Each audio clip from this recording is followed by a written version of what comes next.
going to make a special treat. I'm going to make Dutch bitterballens. My mom used to make these on special holidays, so it was a huge excitement when she made them. She was a 6-foot tall Dutch woman who fell in love with a shorter, stubborn Russian man. And this is what you get, tall and hairy. Anywho, let's get started.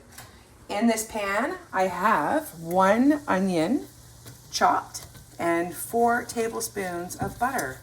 And we're just gonna saute that for a little bit. And when that's ready, we're gonna add in our flour. I'm gonna show you the rest of the ingredients here. We have half a cup of flour, 2 tablespoons of chopped parsley, half a tablespoon of Worcestershire sauce, salt, probably half a teaspoon, and then I have a pinch of nutmeg, 1 pound of shredded beef, and 2 cups of beef broth. And this is going to be the inside of the bitterballen. And let's come back when this is done. Okay, so the onions are ready, and we're gonna add in our flour. And we're gonna stir this up.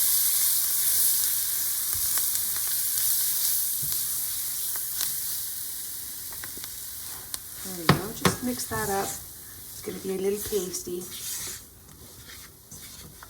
And then the next thing we're going to do is we're going to add in our beef broth. Okay. There we go. And just stir that up.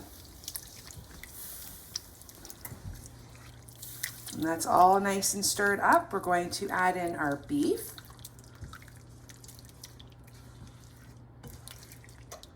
And that's gonna thicken right up too. So let's add in our beef.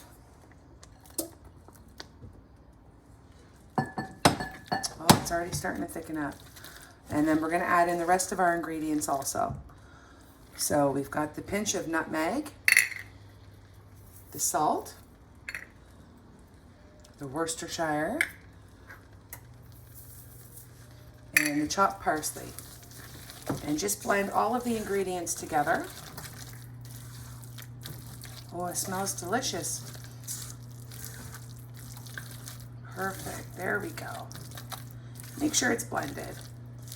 And that's going to be the creamy beef center. Now from this point, once you have it all mixed up, I'm going to put it into a separate glass dish, a Corningware dish, sorry. And then we're going to place it into the fridge. So where's my dish here? There we go. We're going to place this into the fridge and let it cool off for 2 to 3 hours. And then we'll come back to the next step. So it's been sitting in the fridge for 4 hours and we're ready to get busy.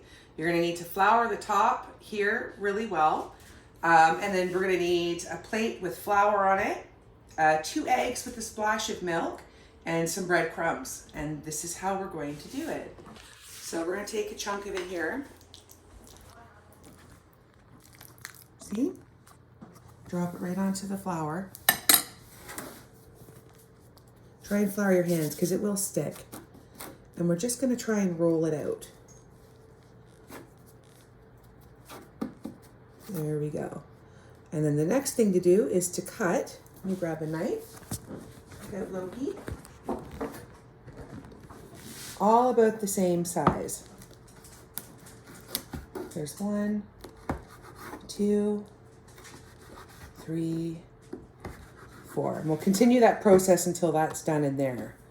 And then we're going to flour it and roll it. Okay. And we're going to reflour that. Roll it again.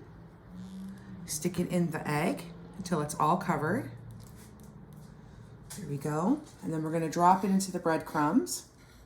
And then we're going to give it one last little roll so it's nice and round. There we go. And I'm going to keep going, so we'll do one more. We're going to roll it, dip it in the flour, drop it into the egg, make sure it's covered, and then from there, right into the breadcrumbs. Make sure it's nicely covered. and then another gentle roll to make it round. And then I'll keep going until the tray is full. Okay, so I have all my bitterballens rolled. I'm about to drop them into the oil right now. They don't take long to cook, a couple of minutes. And just keep moving them around while they're in there so they're evenly colored. Get a couple more in. Just keep moving them.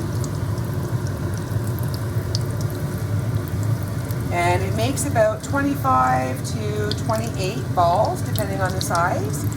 And then I'll show you what they look like when they're all done, and we'll open one up, and I'll be right back. And there you have bitterballens. And Chris is gonna taste test these. One, honey buns. All right.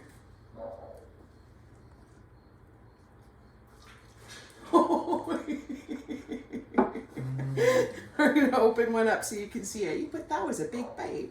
Come on close. And this is what they look like. Creamy and beefy and lots of flavor. And you can dip them in Dijon mustard.